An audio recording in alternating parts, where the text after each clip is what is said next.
अब तक आपने पावर फैक्टर के बारे में बहुत कुछ जाना होगा, सीखा होगा, देखा होगा। जैसे हमारा पावर फैक्टर कितना होना चाहिए, कितना ज्यादा से ज्यादा पावर फैक्टर कितना होता है, कितना पावर फैक्टर हमारा डाउन जाना चाहिए, कितना पावर फैक्टर हमारा होता है तो हमें नुकसान होता है, और पावर फैक्टर लो होने से क्या नुकसान होते हैं, पावर फैक्टर क्या लो होने से हमारा जो बिजली का बिल है वो ज्यादा आता है कि नहीं आता है, ये सब हमने अब तक जाना है। अगर नहीं जाना होगा तो हम नीचे डिस्क्रिप्शन में हमारी वीडियोस का लिंक दे देंगे, वहां से भी आप इनको जान सकते हैं। तो आज की वीडियो में हम जानने वाले हैं कि आखिर पावर फैक्टर को हम किस तरह से निकाल सकते हैं। मान लीजिए आपका कोई बड़ा सिस्टम है तो वहां पे हो सकता है आपको पावर फैक्टर के लिए मीटर लगा मिल जाए, तो वहां पे आप देख सकते हैं कि जो यहाँ का पावर फैक्टर है वो कितना है। लेकिन ये जो मीटर लगे होते हैं ये मीटर भी हमारे पूरे सिस्टम के ऊपर लगे होते हैं। तो ऐसे में आपको अगर किसी एक मोटर या किसी एक इक्विपमेंट या किसी डिवाइस का पावर फैक्टर निकालना है तो वो आप कैसे निकालेंगे, वो आप कैसे जानेंगे। या तो आप उसके लिए भी एक अलग से स्पेशल मीटर लगाएंगे, अगर नहीं लगाएंगे तो आप हमारी ये वीडियो देख सकते हैं। इसमें हम आपको अभी सिखाने वाले हैं कि आप अपने किसी भी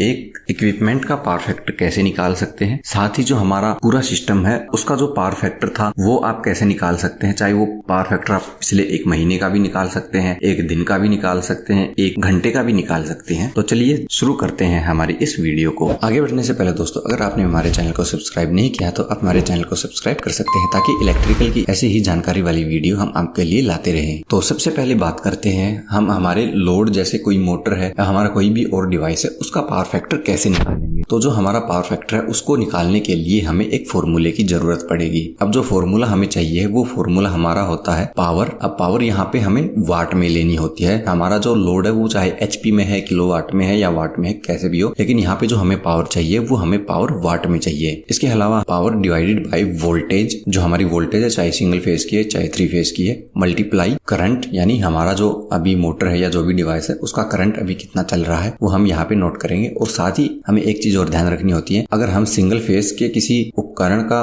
पावर फैक्टर निकालना चाहते हैं तो इतने फॉर्मूले से काम हो जाएगा। लेकिन अगर हम 3 फेज की मोटर या किसी इक्विपमेंट का जो पावर फैक्टर वो निकालना चाहते हैं तो हमेशा वोल्टेज के साथ हमें अंडर रूट को भी मल्टीप्लाई करना होता है। यानी 3 फेज का जो भी फॉर्मूला होता है वहां पे अगर वोल्टेज आती है तो वोल्टेज के साथ में अंडर रूट की वैल्यू को हमें मल्टीप्लाई करना ही पड़ता है। तो इसके साथ हम अंडर रूट की वैल्यू को भी मल्टीप्लाई करेंगे। तो अब हम मान के चलते हैं हमारी एक मोटर है जिसका पावर फैक्टर हमें पता करना है। तो जो हमारी मोटर वो हम 2 HP की मान के चलते हैं। वोल्टेज हम यहाँ मानते हैं हमारी वोल्टेज 415 वोल्ट है, और हम मान के चलते हैं कि जो हमारी यहाँ पे मोटर है वो 3 एम्पियर का करंट जो है वो कंज्यूम कर रही है। तो सबसे पहले जैसे हमने बताया था हमें पावर चाहिए, तो पावर हमारी 2 HP है, लेकिन हमें ये जो पावर है वो वाट में चाहिए, तो हमें इस HP को वाट में बदलना होगा। अब इस HP को वाट में बदलने के लिए हमें इसको 746 से मल्टीप्लाई करना होगा, क्योंकि जो हमारा 1 HP होता है उसमें हमारे 746 वाट होते हैं, यानी 1 HP इज इक्वल 746 वाट। तो हम 746 को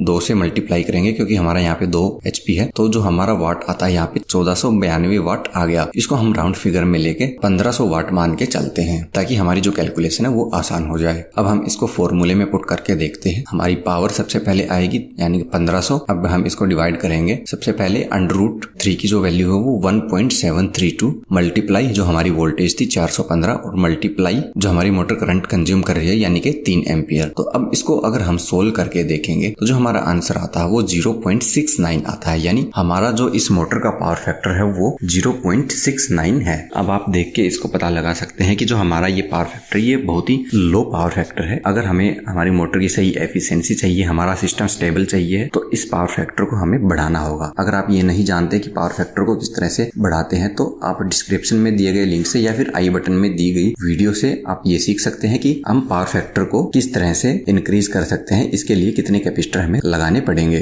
तो अब चलते हैं हम हमारे किसी भी एक पूरे सिस्टम के पावर फैक्टर को किस तरह से निकालेंगे इसको सीखते हैं। अब पूरा सिस्टम हमारा कोई एक पैनल हो सकता है, हमारी पूरी बिल्डिंग का सिस्टम हो सकता है, वो कोई भी हो सकता है। इसके लिए भी हमें एक फॉर्मूले की जरूरत पड़ती है। तो जो फॉर्मूला हमारा वो है उस 5 is equal kWh divided by kVAh। अब यहाँ पे kWh का मतलब होता है किलोवाट आवर और kVAh का मतलब होता है किलोवोल्ट एम्पियर आवर। ये 2 रीडिंग हमें चाहिए होंगी पावर फैक्टर निकालने के लिए। अब ये दोनों रीडिंग हमें हमारे जो एनर्जी मीटर होते हैं यानी किलोवाट आवर मीटर होते हैं इन दोनों में मिल जाएगी। तो इन दोनों को आपको नोट कर लेना है। तो सबसे पहले आपको किलोवाट आवर लेना है। मान लेते हैं हम जो हमारा यहाँ पे किलोवाट आवर है वो 1000 है और जो हमारा kVAh है वो हम यहाँ पे मान लेते हैं जो हमारा kVAh है वो 1150 है। अब ध्यान रखने वाली बात यहाँ पे ये होती है कि जो हमारा kVAh होता है वो हमेशा किलोवाट आवर यानी kWh से ज्यादा होता है। ये बात आपको यहाँ पे ध्यान रखनी है। तो अब इसको हम कैलकुलेट करके देखते हैं। तो 1000 डिवाइडेड बाय 1150 तो जो हमारा आंसर आता है वो होता है 86। तो हमारा जो यहाँ पे पावर फैक्टर निकलता है वो 86 आ गया है। इसी तरीके से आप अपने सिस्टम का चाहे 1 घंटे की रीडिंग लेके उसका भी एवरेज पावर फैक्टर निकाल सकते हैं, 1 दिन की रीडिंग लेके उसका भी आप एक एवरेज पावर फैक्टर निकाल सकते हैं कि हमारा 1 घंटे में या हमारा 1 दिन में जो एवरेज पावर फैक्टर गया है वो क्या गया है। तो इससे जुड़ा अगर आपका कोई भी सवाल है तो आप नीचे कमेंट में पूछ सकते हैं। वीडियो पसंद आई हो तो आप इसको दोस्तों के साथ शेयर कर सकते हैं और हमारे चैनल को सब्सक्राइब कर सकते हैं। इसके अलावा पावर फैक्टर के बारे में और अधिक जानकारी के लिए आप हमारी लेफ्ट वाली और राइट वाली दोनों वीडियो देख सकते हैं।